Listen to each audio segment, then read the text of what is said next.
So I'm joined by a sporting legend that we have from India. 28 world titles. Just recently, it was 28. I'm joined by Pankaj Advani, one of our greatest sportspersons that we have ever produced. Pankaj, firstly, thank you so much for joining us.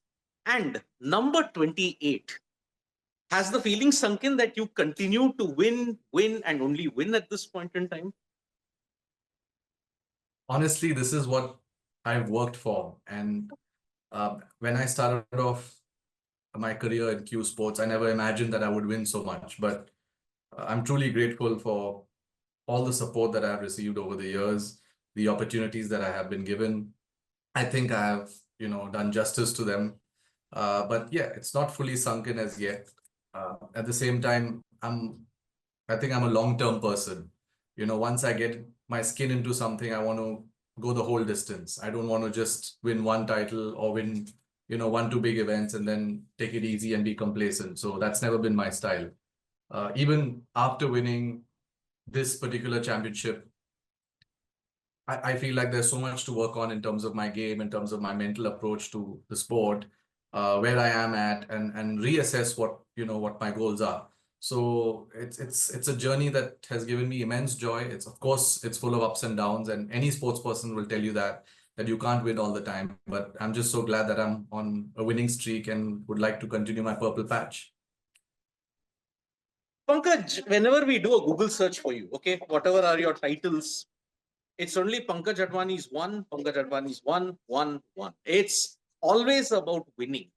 How do you maintain this beast mentality of winning on such a consistent basis? Because we know in sports there can be ups and downs on a consistent basis, but you've bucked the trend by ensuring that it's only winning on a consistent basis.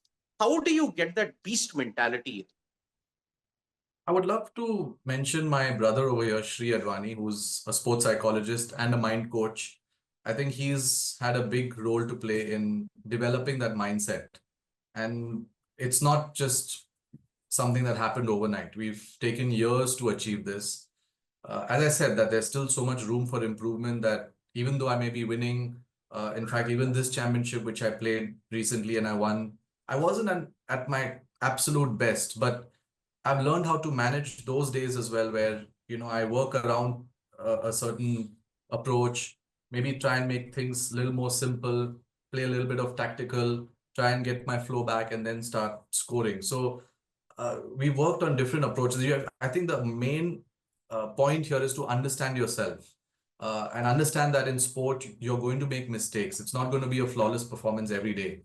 Whether you take tennis, nobody's going to win 6-0, 6-0 every day, or you take golf, nobody's going to, get birdies all the time. So I think uh, when you accept that sport is full of uncertainty, and then even in the midst of that chaos, you're able to maintain your peace, you're able to maintain your killer instinct and say, okay, fine, I'm going to do what I'm going to do, whatever is in my control, and leave the results to, to, a divine power. And you can only control what you can, right? So that's what I've worked towards over the years, and it's worked wonders for me.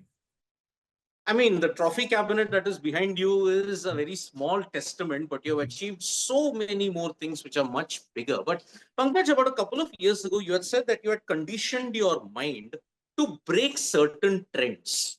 Now, did Shri advise that particular thing that, okay, like you had said one example, like even if you have a cold, you can have curd rice. It just, you have to condition your mind accordingly in that.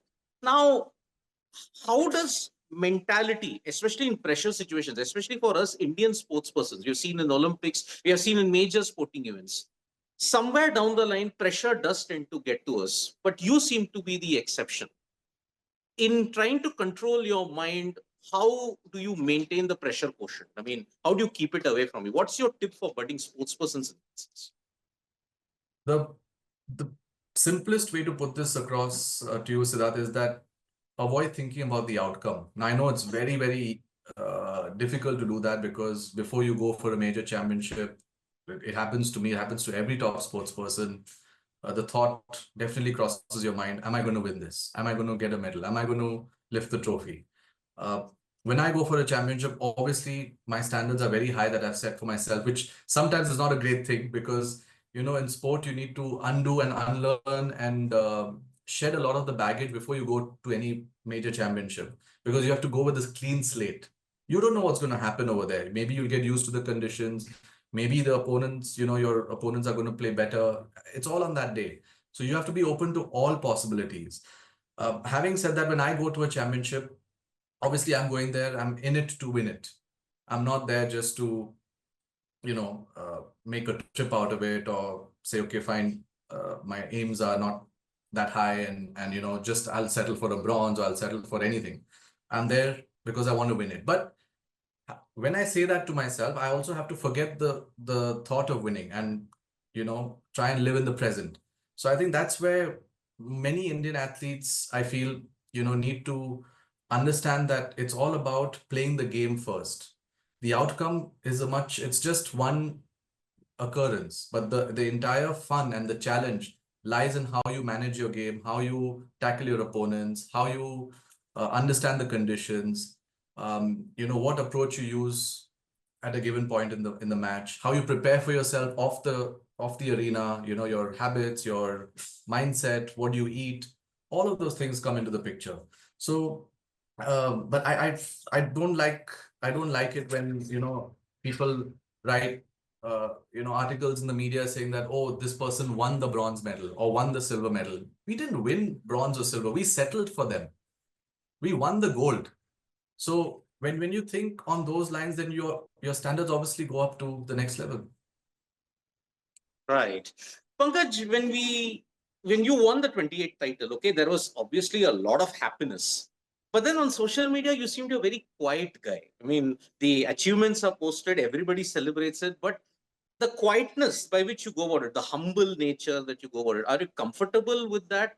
Or do you think because you're quiet, billiards and snookers is not able to get that bigger jump when you have to look at achievements? Is that a problem in its way, or do you think you're fine with what it is at this stage? I think it's up to the people of our country. This is a question that I wouldn't want to answer because I'm still here. I'm doing what I do best, or I'm trying to do what I do best in the best possible way, trying to put India on the map as much and as often as possible. But it's up to the people of India, the media, the people who consume sport, the people who follow sport, the authorities, the people who govern the sport. It's up to them to, celebrate achievements of its champions. And I don't know if I'm anybody to say anything on this. If I do say something, then it'll be like I'm hankering for certain accolades or recognition or rewards. So it's difficult. I know what you're trying to ask me, and I wish I had a clear answer for that because uh, after playing for so many years, for decades, I know what is going to be the response. I know what is going to be the coverage. I know what kind of recognition I'm going to get or the lack of it. And somewhere down the line, yes, I have made peace with it, but I know that things can improve. But it's not up to me entirely. I think it's up to a lot of people who want to accept that, okay, there are other sports in India that are actually doing really well, if not better than the mainstream sports as of now. Yep. Pankaj, last question. What is now going to happen? You're gunning for title number 29, 30. What is the season like for Pankaj heading into 2025? Can you just give us an output about that? I mean, it's going to be just another year where I will compete in the national and few international events. And obviously, I'll try my best. But besides that, I would really love to do something for the sport in India. I feel like it deserves a lot more in terms of television coverage, in terms of visibility in the media, in terms of giving the youngsters an opportunity and a chance to showcase their skills and talent and make something out of it. And I really, really want to do something for the game. But having said that, I'm also an active player. So it gets a bit tricky if you're going to don several hats. And I don't want to get into the administration, that's for sure. Because I just believe that as a player, you view things from a very different lens. And I can feel what the players are feeling, that, while a few of us have jobs in various public sector enterprises and companies and are doing okay, but I want to, ensure that a lot more people get an opportunity to play this sport. I want to try and get this sport into, mainstream media and coverage so that people understand that this is a sport that requires tremendous amounts of skill, concentration, hand-eye coordination, physical fitness as well, and just truly just learn and celebrate our sport the way we do it. Well, that was Pankaj Advani. I mean, one of the greatest sporting personalities we've had. 28 titles. Let's be very honest about it. 28 world titles. Teams, individuals never do it on a consistent basis. But from India, we have Pankaj Advani who's done it. Congratulations yet again, Pankaj, and thank you so much for joining us for this special interaction. Thank you, Siddharth. Thank you so much. Match से जुड़े आपके हर सवाल का हम देंगे जवाब। जानने के लिए हर update, live analysis, special interviews download कीजिए स्पोर्ट्स तक ऐप।